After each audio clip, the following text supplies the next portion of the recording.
back to my channel.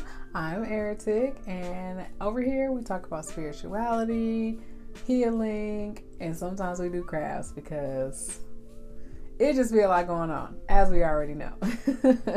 So I'm so happy you guys are back on my channel, and if you're new here, thanks for joining the squad. Thank you for coming. Make sure that you like, share, subscribe to my channel, and stay tuned until the end for our conversation starter, or you can drop right on down to the comments and see what that conversation starter is. All right, let's have a conversation, let's have fun. So if you guys seen my last video, I hope that you enjoyed it. You got you some crystals. Now that you got you some crystals, what do you do with them? You don't just start working with them. That's number one. You do not just start working with them. I'm going to take you guys through a little guide on how to prepare your crystals to start working with them and to start carrying them around with you. Okay, so first we're going to start talking about how to choose the right crystal for you. All right, y'all, let's say the video that I just made, you guys didn't really find any crystals that you wanted. Here are some other ways to find crystals that might call out to you.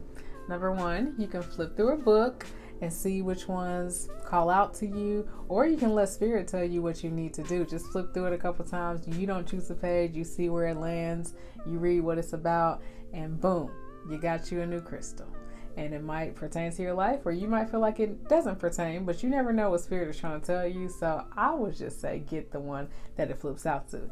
But you have free will to do whatever you want to do and choose whatever crystal you want. But I suggest flipping through a book and choosing one. You can also start with your birthstone. I never really started with my birthstone, but it's an easy way to start. You know, if you're really into astrology and you believe the whole birthday life path thing, which I definitely do, definitely start with your birthstone and then learn about the properties of that stone, wear it, work with it, do all the things you want to do with it. One of my personal faves is just going into a store and seeing what calls out to you.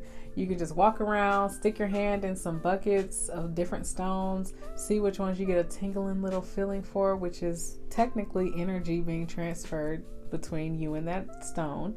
So see what calls out to you. See what, you know, you walk around the store, you're just like, oh, that looks nice. Ooh, you know, I feel something when I'm looking at this, or, you know, I'm gravitating this way. So go in there, see what really calls out to you. That's really the most authentic way to me to really figure out what stones I need to start working with or which ones I need to buy next. Also, going into the store is a great way for you to follow your intuition and to really heighten the vibrations in your intuition and get to know her a little bit better. So go in there and just feel things around. Just play around. If you're restricted to just buying online and you don't really have a metaphysical shop around or a botanica around, then by all means go ahead and buy online and see which ones stick out to you. But I highly recommend going through a store like on Etsy or a small business that you might know that allows you to return an item if you don't feel connected to it. You know, it's kind of a game buying things online, especially when it comes to energies in the metaphysical world and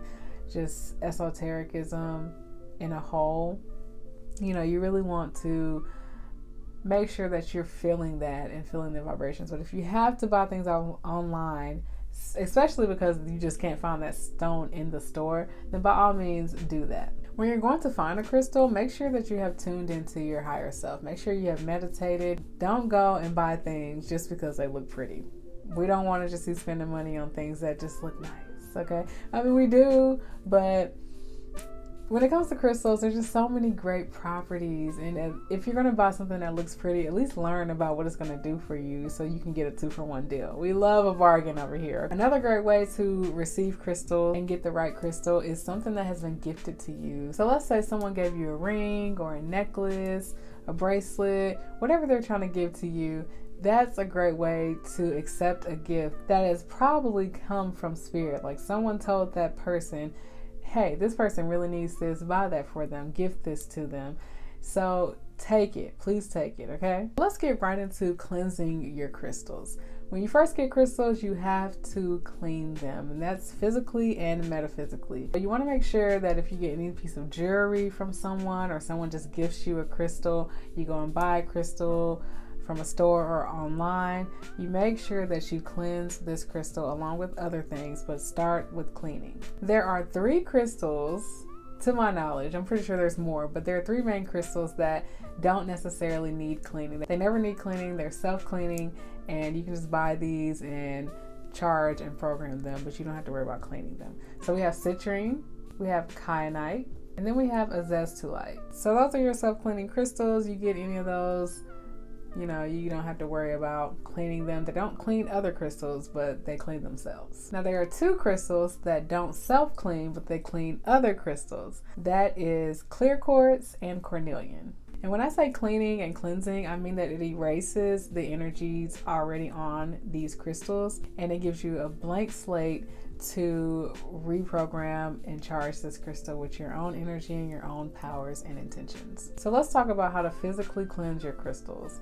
Depending on where you go, you can go to a rock shop and they might have some crystals outside, but you can also go to a regular store, a spiritual store that, they don't really have the rough, dirty, straight from the miners rocks. So you don't have to worry about physically cleaning them as much. But I do have a lot of rocks that I showed you guys in my last video that were really big that I got from a rock shop. So when it comes to those, you can just get a simple damp cloth, warm damp cloth, and just gently wipe off the excess dirt, and make it clean and pretty.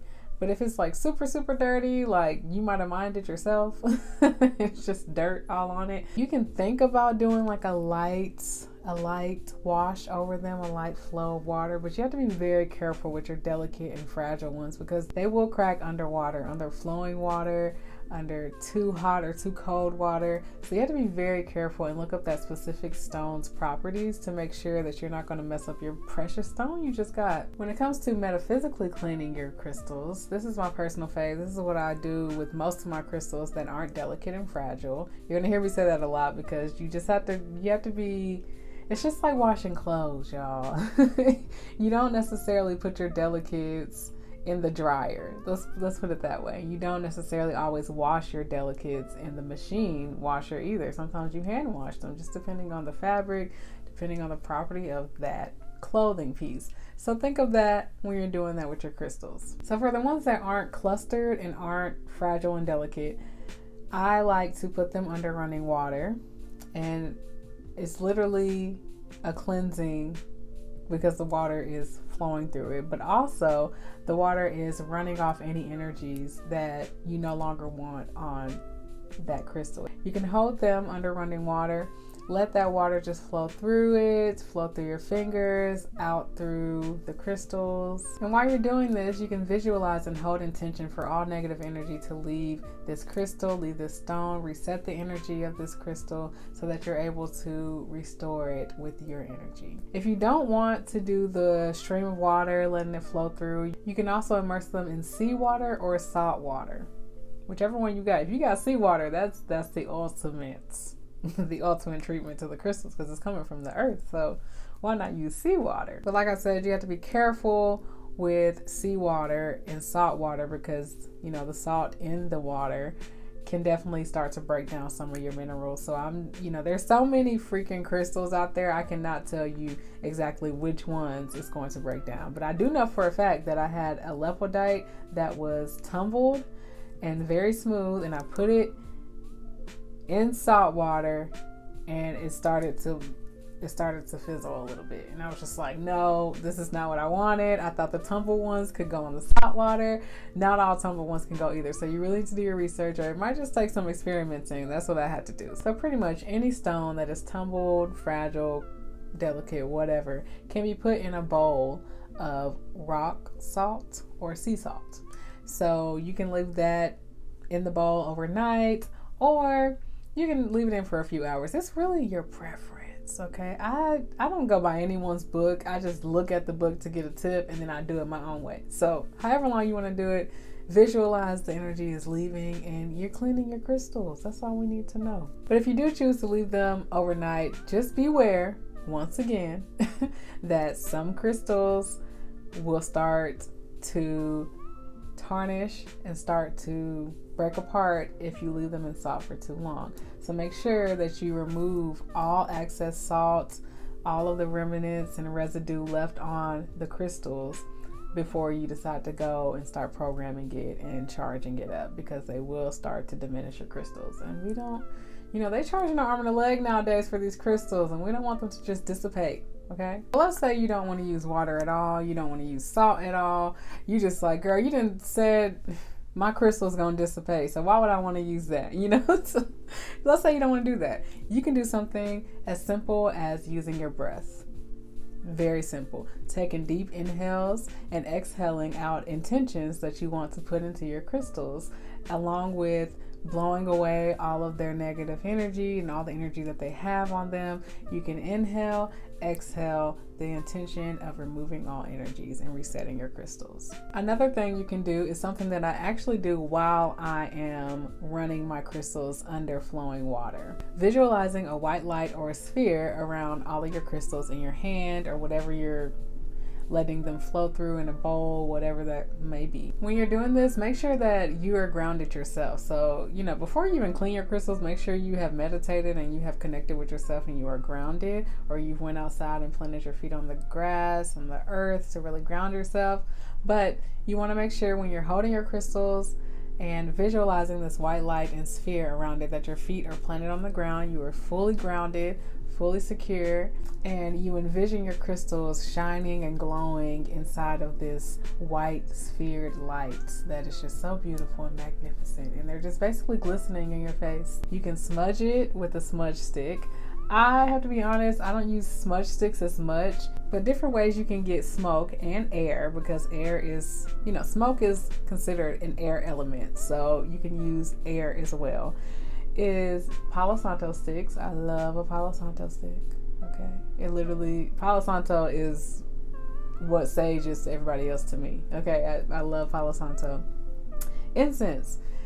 Be careful what incense you use too, because I had to stop using incense for a while because they really just make my throat very scratchy, and I could tell they were very chemical based. So try to find you some natural hand rolled incense to, really have a more purified smoke and not be over here being contaminated like I almost was. You can use a feather, a pretty nice little feather that's going to create air, and feathers, especially white feathers, help to remove energies and reset the energies of whatever item that you're wisping across. You can also use the smoke from candles or the flame around the candles. Make sure you do not stick your crystals in the flame, okay? Just for anyone. You can also have them in the wind. Go outside on a windy day, put your hands up with the crystals, and just let the air and the wind just blow through them and blow all the energy out, setting your intention same way you did it with the other methods. Let's not forget about sound. Sound is awesome for dissipating any type of energy. So we already know the singing bowls, the wind chimes, and if you don't have all of that, open up a playlist. As you've seen in my previous videos, there's tons of playlists that you can use for sound and for clearing energy. If you're more religious based, or if you have a spiritual practice where you bless your items or you pray over your items, do that. That is just equally as good as all the other methods that I said. Pray your intentions into them, bless them. You don't have to have different tools. You have a great tool that you should use every day anyway, which is your throat chakra. So you should definitely speak those intentions into your items and give the blessing and the prayer of removing all energy, especially the energy that does not serve you, and opening up this crystal to restore it with your energy and your good intentions only. If you have beautiful plants, if you're a plant mama like me, stick them in some plants. The plants will definitely cleanse them, and they charge them, but we're going to get to charging later. But definitely stick them in plants. They'll cleanse them, remove the energy. The plants can definitely take all that energy and dissipate it in different ways that we cannot. So go ahead and throw them in your plants. And like we already said, you can use cornelian or clear quartz to cleanse these crystals. Just stick them in a bowl or stick them in a little circle or something, and just let cornelian and clear quartz do their thing. Just let it do their thing. So those are some easy ways to cleanse your crystals. And also, just a reminder, when do you need to cleanse your crystals? If you're gifted a crystal or some type of jewelry with a crystal on it, and after, of course, you go buy them at the store. And also when you've done different healing modalities and healing sessions with these certain crystals, make sure you cleanse them, because if you continue to work with them, you're just inviting that illness, that negative energy that you tried so hard to get out of you and heal out of you back into your life. So make sure you erase all of that before you continue to work with that specific crystal. Let's get into the charging phase of your crystals. Okay, after you cleanse them, you gotta charge them up. You gotta give them some power. You know, they just gonna be sitting there empty looking at you like, okay girl, so what we doing? You didn't cleared all our energy, now we don't know what to do.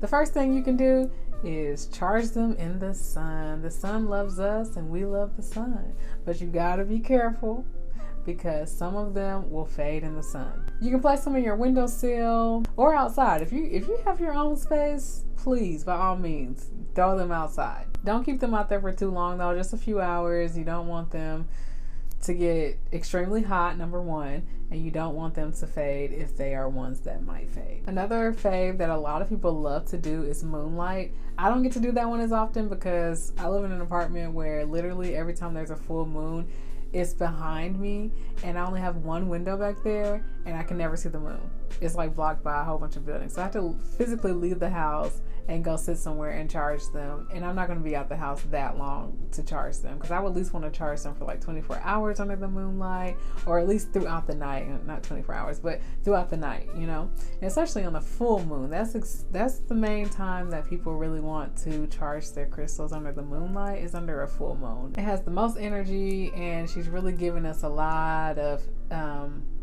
energy and properties to throw back into our crystals. You can also do it during the waxing moon, which is a growing full moon, because she still is possessing all that energy that she's going to have on the full moon. So between the growing full moon, so right after the new moon up until the full moon, you can use all of that energy to charge your crystals. Of course, we got our handy dandy cellulite crystal, the big one, and I got a small one I'm showing you guys here. Those are life. If you can't access sunlight and moonlight, first off, I'm so sorry, because you need to access sunlight. Even if you go to your car for a little bit and throw your crystals in there, please get some sunlight just for yourself. But we have the cellulites, which if you just need a quick little charge, if you feel like your crystal's low and you don't need to do a whole thing and take all your crystals out and charge them in the sun or the moonlight, use a cellulite stick them around there and charge your crystals right on up. Just like I said before, with cleansing your crystals, you can also charge your crystals in your plants. And if you have your own yard, you're even more in luck, because you can just stick them in the grass and let them be. Make sure you don't have little critters that come around and try to steal your stones, but if they steal it, that means it was just meant for them. They really needed it then. The ultimate cleanse and charge method to me is using all 4 elements at one time. And that's earth, wind, fire, and water. So if you're like me and you work on an altar, make sure your altar is clean. Get all your elements, get your plants, which is your earth. Or you can get your crystals. They're technically earth too, but we're trying to cleanse and charge the crystals, so you don't really want to use that as what it is, you know.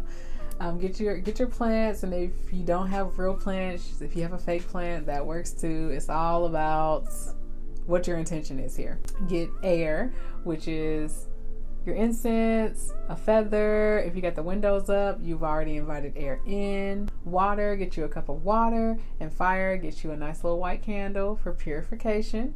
And set the whole scene.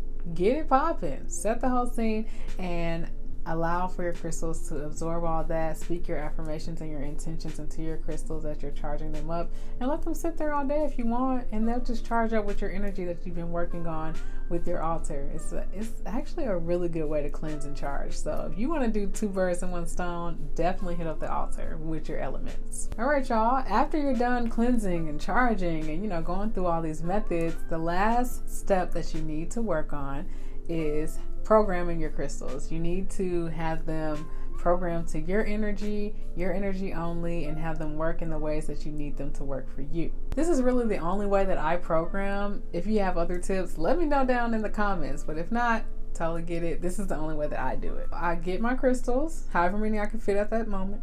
I hold them in my hand and I visualize exactly what I want these crystals to do for me. Whether that's healing me, whether that's bringing me some type of skill, bringing me some abundance, anything. And of course, I use the properties of what that crystal naturally gives off. But in the same breath, like, you can put any type of intention that you want in any crystal. This is your item. This is your object. You do what you want. You know, always play with the natural things of the crystals. But if you don't want to do that, this is your world. We just living in it. So that's all I got for you guys on today's video. The conversation starter is, what was your first crystal? I'm curious to know what you did with it, how you loved it, why you got it. What was your first crystal? So I thank you guys so much for joining me on my channel once again today. I love making these videos for y'all. I literally feel like a teacher. Like, I'll be having like a whole lesson plan in here and it just be like, woo, I'm tired. How did the teachers do it? So I hope you guys enjoy this video. I hope this helps you. I hope that you can get your whole practice started with your crystals now and really get it popping, because we got some things to do over here. Remember, you guys, I love you. And when you love yourself first, you got so much more love to give everybody else. Bye, y'all.